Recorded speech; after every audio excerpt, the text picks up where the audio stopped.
Well, first of all, I think it's a right to vote. I think that, and plus it's a privilege, and it's both of those, and especially for African Americans and other persons of color and women, because they've been denied that right throughout the years. And so 1965 Voting Rights Act set things into motion, and everybody of color, especially African Americans, ought to be voting. And of course, in the 1920s, 1921, when women had gained the right to vote. So that's an obligation that we have in this free society. So we cannot neglect a sacred right, privilege, and obligation that we have to vote. And so before you go to bed tonight, you can't vote, but what you can do is get on the phone.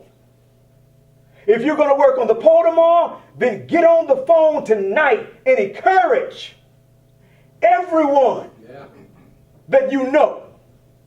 Mother, father, sister, brothers, auntie, uncle, nieces, nephews, grandma, grandpa, cousins, your friends, that we have to exercise this solemn and sacred right to vote. I want to make for sure that the people that died for me to be able to vote, I want to make sure that they didn't die in vain. It's important to vote because every vote counts, and your vote that you don't cast could have made a difference. My opinion is, don't complain if you don't get out and vote. And whether you vote or not, it is going to impact your life.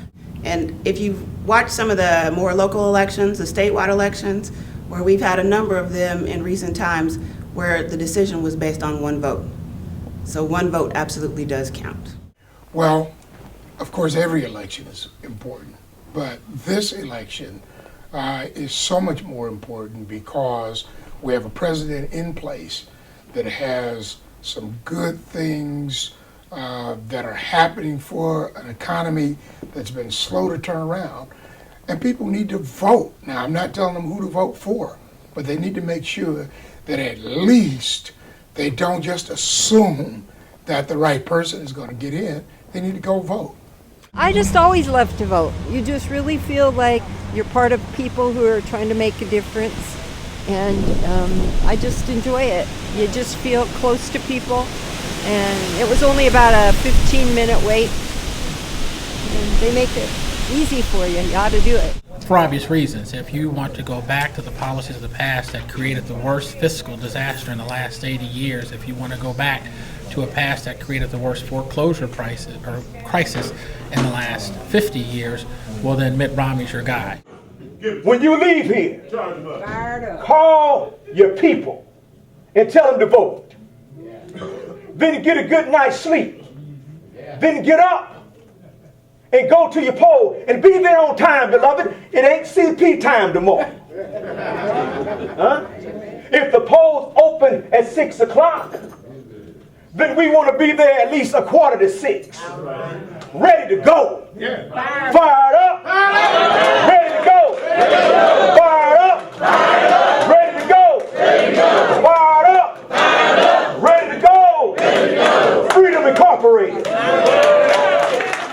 One of the things that really hurt me is when I was canvassing the areas for Freedom Incorporated, and I would approach young black men, middle-aged black men, and older black men. They just had the attitude that this is not going to make a difference. They forgot that our foreparents died, were stoned, beaten, bit by German shepherds, arrested. Some were even killed and hung.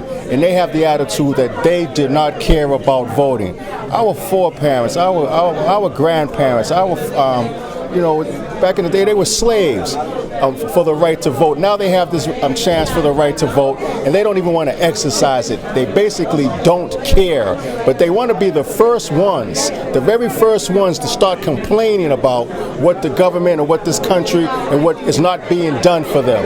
They don't realize that there's power in numbers, there's power in signatures. But basically, I bet you if you told them where to go find the next free blunt, they'd be there.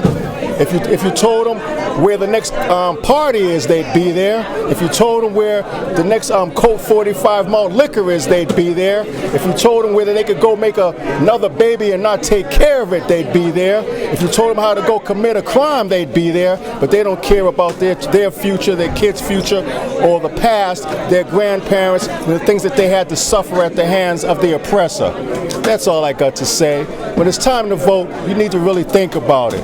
You can make a change. You can be a part of change. I'm so sick and tired of the young black man, the middle-aged black man, and the older black man acting like he don't care or acting like he doesn't have any damn sense. All right, Teresa, you said you don't vote.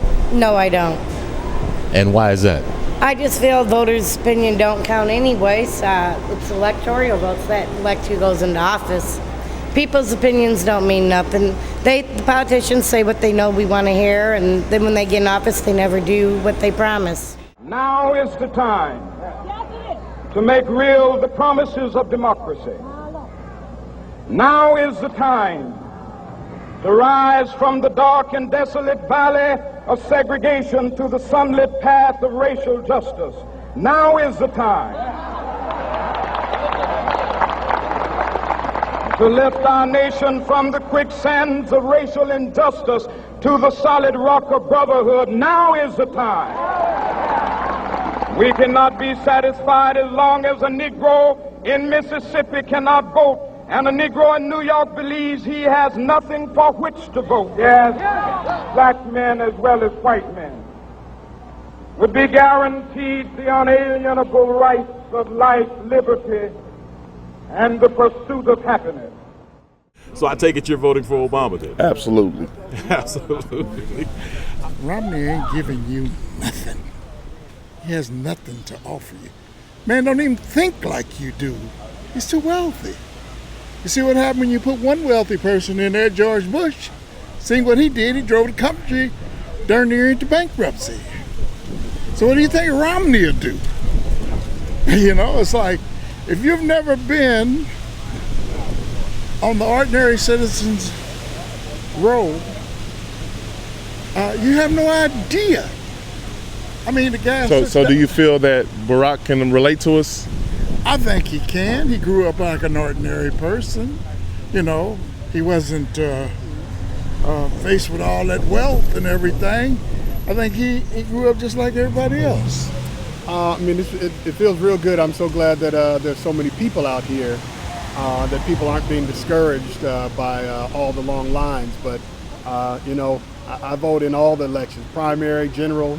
It's just the way I was brought up. So I was glad to get up early, 6 in the morning, vote. Well, you know, we need someone in office like Obama because he's for everybody. He's not just for, you know, the middle class or high class. He's for everyone, you know, and I think he's been doing a great job. And I think it's very important that he stay in office, you know, so that we can get a lot of things done around here. What about Mitt Romney? Have you educated yourself? Oh yes, I'm not for him at all because he's not for us, not at all. You know, and when you say for low income to middle income people, he's not for us. You know, so I just wanted to come out and bring my godfather. He's 97 years old. He's been around a long time, so he knows about all of the presidents. So he came out, he voted. I brought my son, I brought my daughter-in-law. And so we want to just get out here, keep Obama in. Everybody should get out here and do this because it means a lot. It means you got your freedom. The freedom to do whatever you want. This is the United States. And this is what I'm trying to tell my son. See, he came out of college. So he's visiting me right now for a short period of time, but I let him know with this president, Obama, we can do it. We can do it together. I think Obama's charismatic, first off. He's one of those guys that, you know, when he's talking, you have to listen to. He's one of those guys that you want to, you know, you want to see do better. I feel that he has potential. I'd rather be with Obama than Mitt Romney that I know little or no information about. Right, I haven't seen nothing about Mitt Romney over here. Has he been helping us? No. I haven't seen, you know, when I start seeing information coming out to where Mitt Romney is doing stuff for, situations like this in Kansas City, what can I say? It's the most important election during my lifetime for a number of reasons. First and foremost, as an African American, I think it's critically important that Barack Obama win a second term. And the reason is, having been the first African American mayor, you always know that the most important election is not the first but the second.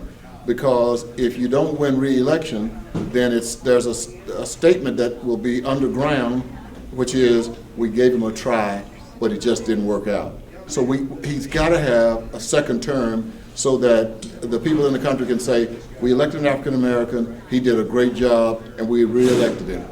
That's for purposes of history, so I think it's very important. Number two, we are in a situation now where we're trying to determine what the United States government is all about. Do we continue to do Social Security, which was a commitment from the New Deal? Do we continue with minimum wage? Do we continue with Medicare, which was the project of Harry Truman?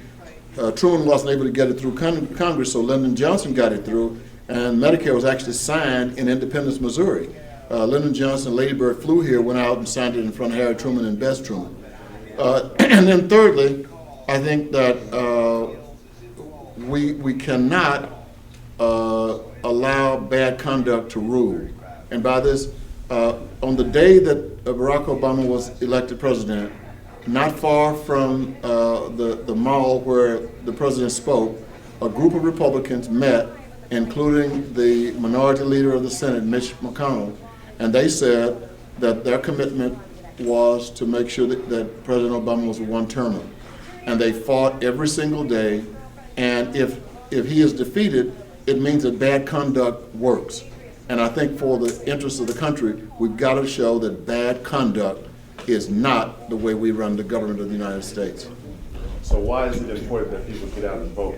Well, if people care about their own lives, this is one of the things you do that is supposed to be a 100% pure act of selfishness. You don't go to church and praise God for selfishness. You don't go to school just for your own good. You're thinking about when you graduate, you're going to have a family and taking care of them. When you vote, it's selfish. What do I get out of this, or what won't I get out of it? And one of the most tragic things that happens in this country is people vote against their own self-interest.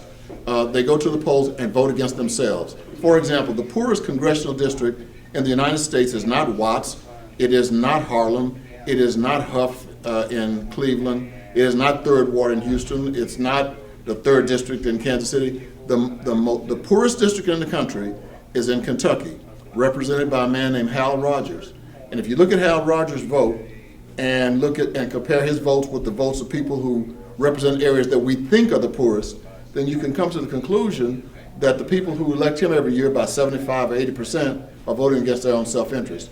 And that can be repeated all around the country. The poorest district in Missouri is not in Kansas City, it's not in St. Louis, it is in the Boot Hills.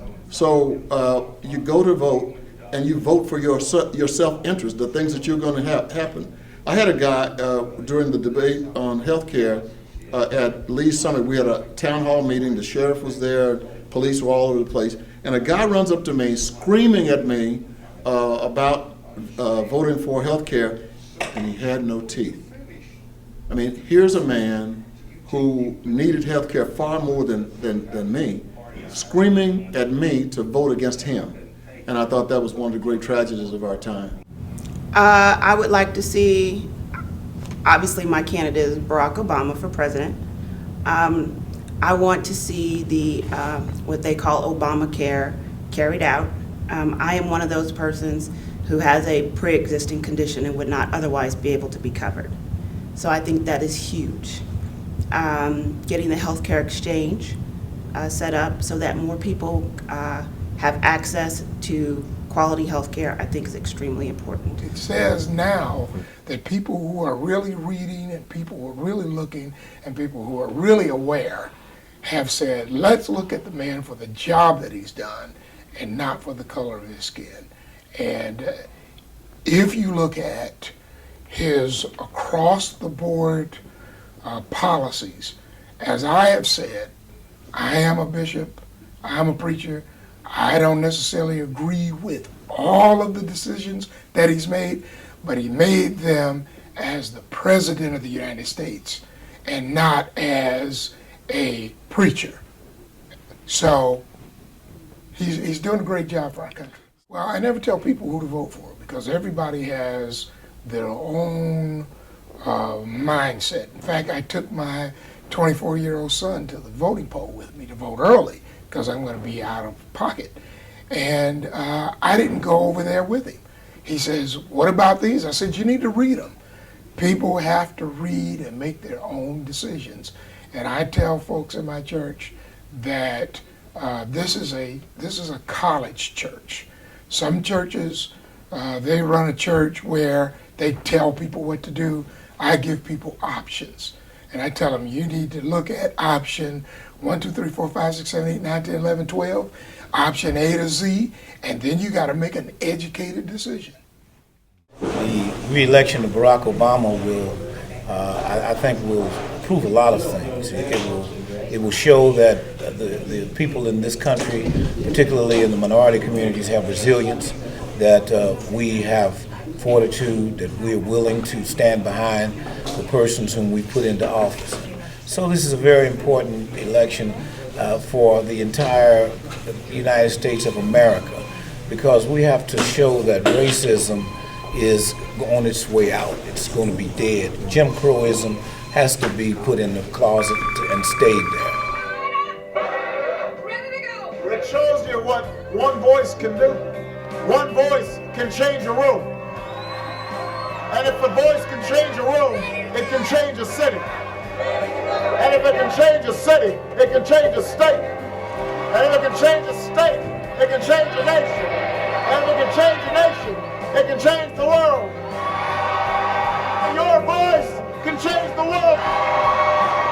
So I just got one question for you. Are you